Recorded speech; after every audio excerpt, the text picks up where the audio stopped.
Hello, fiery tubers, and welcome back to another Let's Play with me, BlueAnkylo. We are playing Fire Emblem. Technically the Blazing Sword, although it didn't have an English title the way I remember it in North America.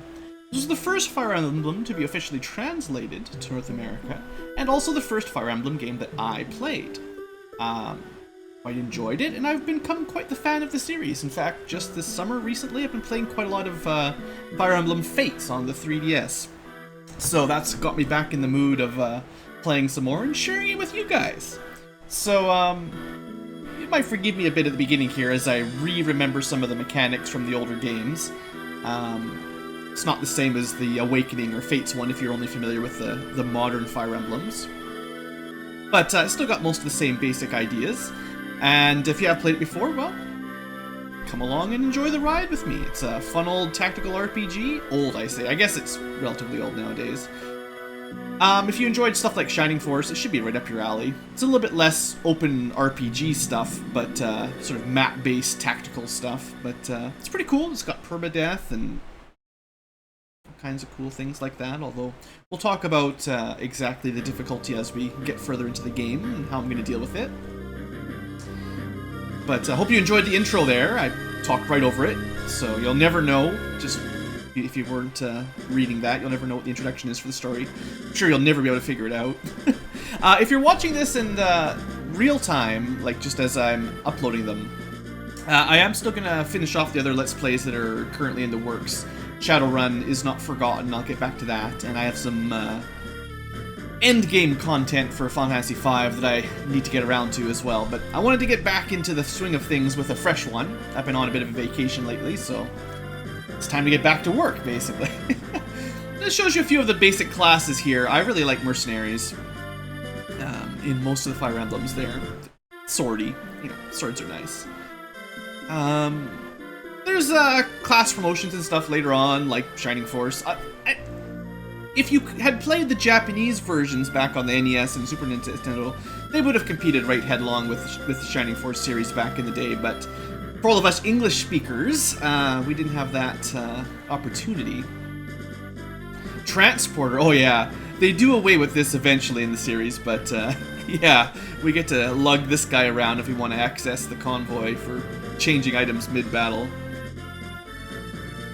Oh, sword and bows. That's an amazing combo, i.e. terrible. You might meet Lynn and Ellawood as we get a little bit further into it. Cavaliers, all-round favorites too.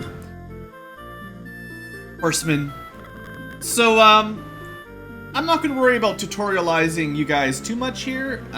The game does a pretty good job, especially this one, of introducing you to the series and the basic mechanics. And I am pretty familiar with it, so it should be okay. In fact, this introduction right here, if you're reading the bottom for all the characters, tells you a little bit about what each one's good at or terrible at. Nobody likes fighters, so we can skip right past them. Powerhouses that can never hit their target and have no defense. Yeah, you know, they're fun. Mages, everyone loves magic, right? Interesting how they give them a 1 in their magic score, but alright, that's fine. Corsair, I don't even remember what that does exactly. Oh, it's like a berserker, I guess. Yeah, probably terrible. Upgraded axemen. We'll never see any of those, probably. Druids. That looks like they can heal and cast offensive magic, probably. Looks pretty good. Yeah, I don't know if those ticks on the side there really mean everything. Growth rates in Fire Emblem are always percentage-based and basically chance, so a character might have some base stats and a class stat, and they'll give them something like 50 or 60% chance to increase each stat, like hit points might have 60% chance to go up on a level up, and strength might have, for a physical class, might have like 80% chance to go up on a level up, and maybe their magic only goes up at 5% or something, so that means there's a lot of RNG involved in how your characters turn out, generally. And then you sub them in and out as they turn out good or bad. Wow, that guy's got some stats. Holy smokes. Probably enemy only with stats like that. That's insane.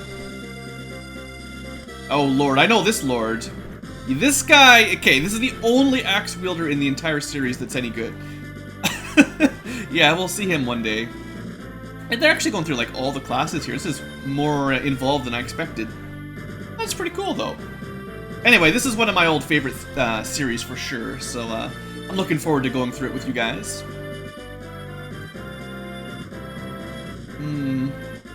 Enlightenment, wow. Yeah, so if you start with healing, you get offensive magic eventually, and vice versa if you want. These guys are pretty cool. Flying units tend to be really valuable in Fire Emblem, as they were in Shining Force and probably most tactics RPGs. Arc Sage. I have a feeling we don't get to recruit any of those either. I have mostly forgotten the story for this game, so it's kind of fun for me to get back into it like this.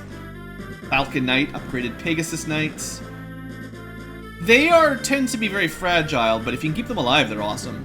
Oh, I guess the Berserker is different than a Corsair, wow. Axe. It's all axes. Strong in mountains or at sea. Sage. That's a classic class as well. Classic class.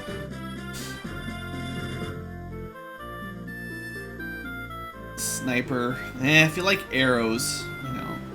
I think the real benefit for them is they get like range 3 weapons, which can be real nice. As they were in Shining Force, and you might understand. Hero. They're pretty good. That tends to be my upgrade from Mercenaries, as it explains right there. Probably get 1 or 2 of those guys. Maybe a Swordsmaster. These guys are pretty awesome for like criticals and stuff. A little bit fragile, but there's a weapon called a Killing Sword or Killing Blade. Give it to one of those guys, it's pretty awesome. Wow, they really are going through all the classes. This is great. So you guys know what to expect now. All the awesome classes coming up in the game. Eliwood might be the main lord of the main hero of the game. You never know. Myrmidon. Kind of like the Mercenaries, I guess. More like the agile fighter than the strength fighter. Troubadours. Yeah, there's always going to be 1 or 2 of those. You got to have healing though. One of the interesting things in Fire Emblem is the healers. There's a pirate. More axes. I'm so sick of axemen. But all your weapons have like durability stats on them, so like every time you use them, they wear out a little bit more. So you have to be a little bit inventory managey. Oh, dancers and singers and their like are amazing. In almost all of them, I think they're quite powerful. They give a unit an extra turn. Now we're going like backwards to Wyvern Riders. You could learn everything you need to know about Fire Emblem just by watching this introduction. Especially how many axe fighters there are. This is why we need lots of sword fighters, just to counter all of that. We'll talk about that later. Is it looping? I'm sure I've seen Mercenaries before. Okay, it might just be going on forever, so let's just get to it. Don't worry about any of this old stuff. These are like saves from ages ago. Look, it took me 43 hours to beat it before, and then who knows what those were. Start over. Alright, new game! I thought about playing it on hard. There might be 3 stories here, but you want to start with Lynn, probably, if you're new to the series. Her actual chapters are quite easy, so I could probably get through them on hard, but Fire Emblem's no joke, guys, unless you're really ready for some restarting and frustration. You probably don't want to play on hard unless you're a little bit of a machoist. So we'll just go with Lynn on normal to start. Assuming this all goes well, we'll switch on to Eliwood and Hector later on. Alright, and you get to make your own dude too, yeah. So we need to have I guess that's the canonical name. I don't think there's gonna be enough letters for my whole normal word here. My normal name is gonna be a bit short. Maybe we'll just go with straight up blue. That'll be fine. We don't get to fight in this one, I don't think, unlike the 3DS ones, but we'll be around. You know, I don't think your birthday probably makes much difference, so let's just go with Christmas. Oh, it's just birth month, right? Doesn't even matter. Whatever, Christmas is fine. And you might get a different portrait depending on which one you go with, but, man, you know, male. You can get some extra information there. Good. Stuff like that I wish Shining Force had back on like the Genesis, but no R button back then, I guess.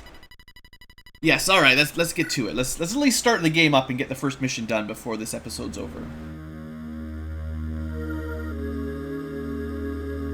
A girl from the plains.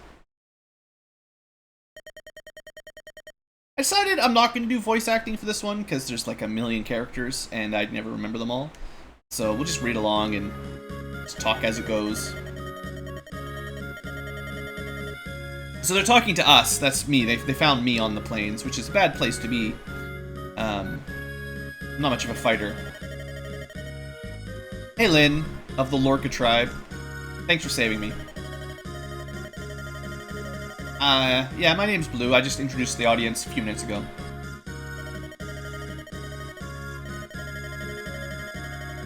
Come on, it's just as normal as Lynn. That's right, it's odd but good. I don't have my webcam on. The Sakai Plains, you know, I'm just hanging around. You know, just exploring. Adventuring, maybe. What was that noise? Probably the cat. She probably likes cats. Looks like a cat girl. I'm just gonna sit in the tent. Cool, that's fine. Guys with axes. Bad news. Oh, bandits, right. I thought they were just axe guys. From the Burned Mountains? Probably. Yeah. Alright, she's a girl, and she's got a sword, so I think she'll beat the axes. She'll be fine. You can handle 2 men with axes? Okay. I'll just hide in the tent. Awesome. Very manly. We're gonna let the woman fight. No, I don't know how to use the sword, sorry. Oh yeah, I'm more of I'm more of an armchair quarterback. Yeah. Yeah, I'll sit on my chair and I'll tell you where to go. There I am. I guess you do get to see me on the battlefield once or twice. I don't need any help. Oh. Okay, I'll help you. Yeah, I don't need you have to help me. I'll protect you. Oh, I do have to move my guy around. I forgot about that. Okay. Basic information, yeah. I'm green. Blue fighting red. Blue team versus red team. I'm only here for fun. My job is to be the boss. It's good. I'm the manager. Alright, let's get to it. See, I'm not even there anymore, like I figured. Alright, so, important things to note. The objective is seize the gate. Depending on the mission, there'll be all kinds of different objectives, so you might want to know kind of where the gates are, or if you have to kill the enemies, or if you have to escape in 10 turns. You can see the stats there are a little bit different. Avoidance is dodge, that's like 20% chance to evade if you're standing in a forest. And defense 1 should be just straight up -1 damage if you're standing there, if I remember correctly. Can't move through everything if you're a foot unit, so you mountains, peaks, well, it looks like maybe if you have enough movement points you can get to it, but you know, stats are different, whatever. We got Bata. You can check their movement range. So red for attack, blue for movement, pretty standard. Just checking all my buttons. You can switch between units. You can see her details. I guess this is as good a time as any to go over some basic stats. Strength is straight up damage. Skill tends to be chance to hit, crit rate. Speed is your chance to get a double, and it's complicated in this game. There's the Constitution score. Con is based on like what weapon you can use, and then it affects your speed based on the weight of the weapon in your con. And then if your speed ends up after going through the formula 4 or higher, you get 2 attacks, and if it's 4 less, then they get 2 attacks in a single round, which is good or bad. Luck is like hit, dodge, and critical negation. Defense is just minus damage, resistance is minus magic damage. And I guess there's no magic stat in this game, unless mages just straight get magic instead of strength, maybe. Everything else is pretty normal for now. Movement is how many squares you can move. Aid is like how heavy a person you can move along with you. Condition is just if you're affected by stuff. And It'll be fine. We got weapons. So there's your iron sword, 46 uses. It's got a base attack power of 9, so that's like you do 4 strength plus 9 gives us 13 damage basically to start with. And then the hit is based on some calculations. It's hard to say exactly how that works. Avoid and all that, same sort of deal. So yeah, that's the basics. And then, oh yeah, weapon skill, that applies too. So some weapons will be locked behind alphabetical ratings. E is the lowest. I think in this game A is the highest, although sometimes S is. I forget. And so like a steel sword, I think, requires a C in swords. And as your sword rating goes up, depending on the game, you get different bonuses with it, like more damage, more hit rate, and stuff like that. Anyway, let's get going. Yeah. Yeah, okay, this is like super, super basic. This is even more basic than I was expecting. I went over some like advanced stuff with you guys. Alright. The bandit spotted her! I'm sure you'll be fine.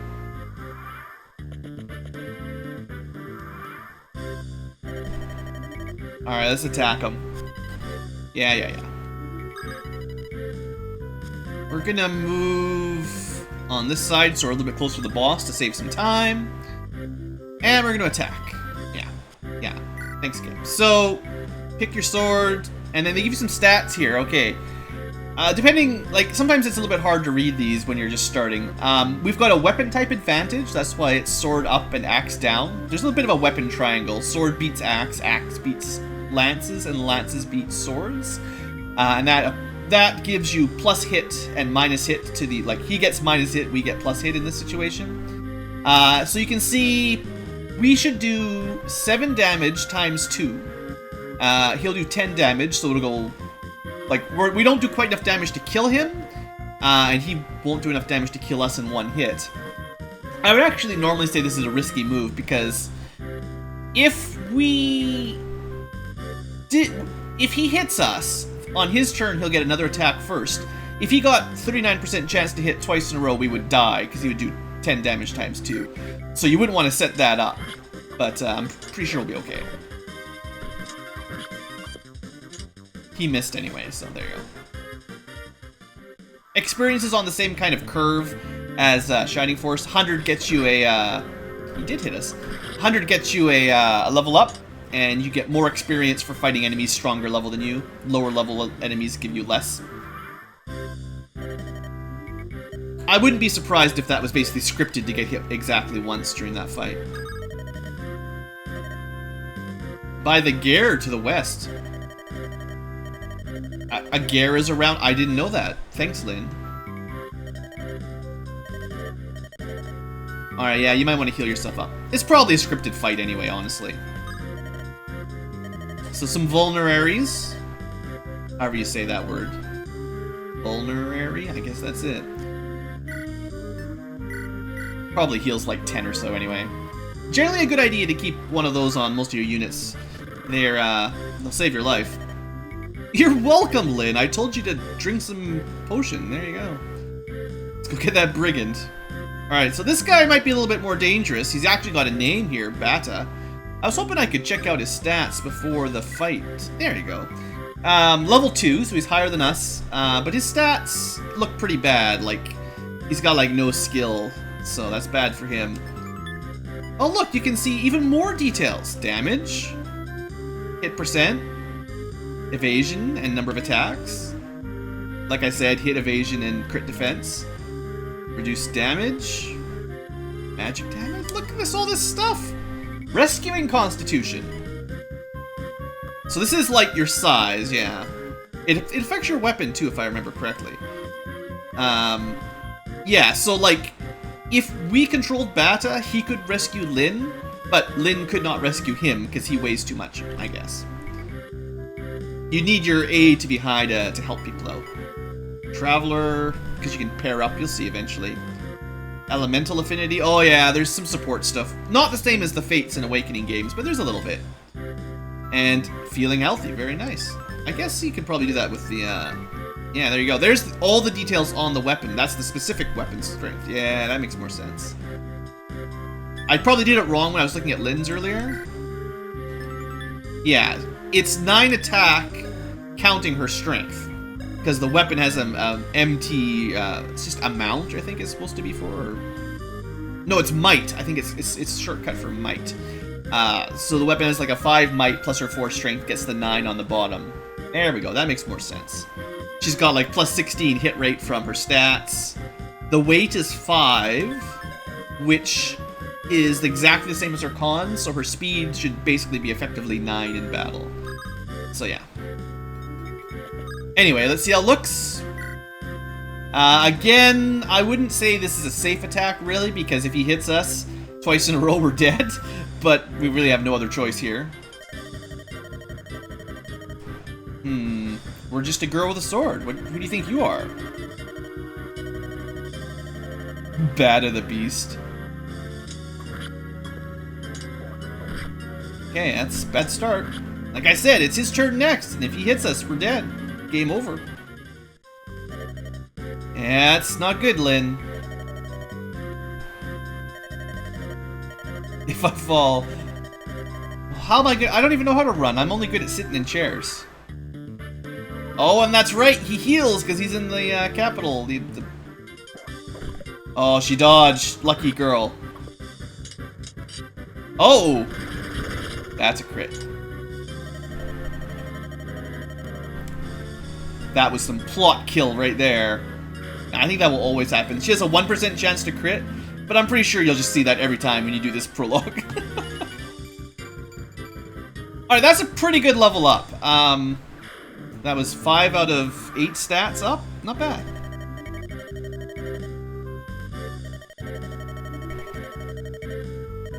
Nah, you whooped his butt, Lynn. No problem. Criticals.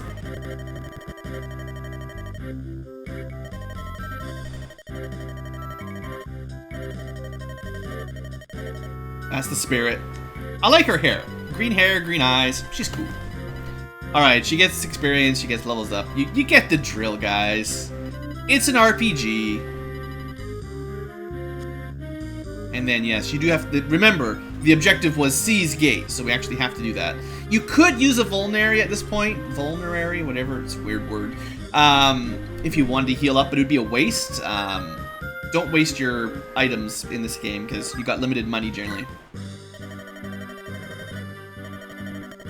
Let's go home.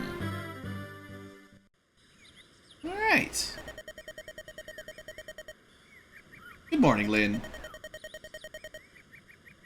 Well, guess that's it. Oh yeah, I'm wiped. Sitting there yelling at you what to do from across that field. Whew, it's exhausting, Lynn. What would you like to talk about? Yes, I'm very experienced. Oh, you want to join me? Well, you gonna carry me around or something? I'll have to speak to your parents first. Good.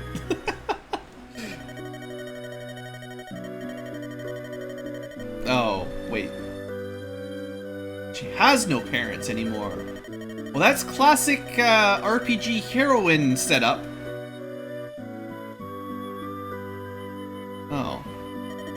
That's actually quite sad. I guess that means she sets up this tent all by herself every day.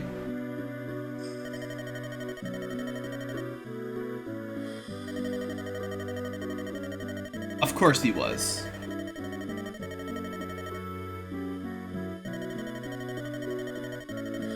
Well, you killed those bandits pretty good.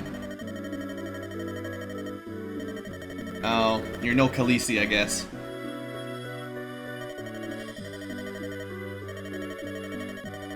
Look, we'll just find you some dragons and you'll be fine.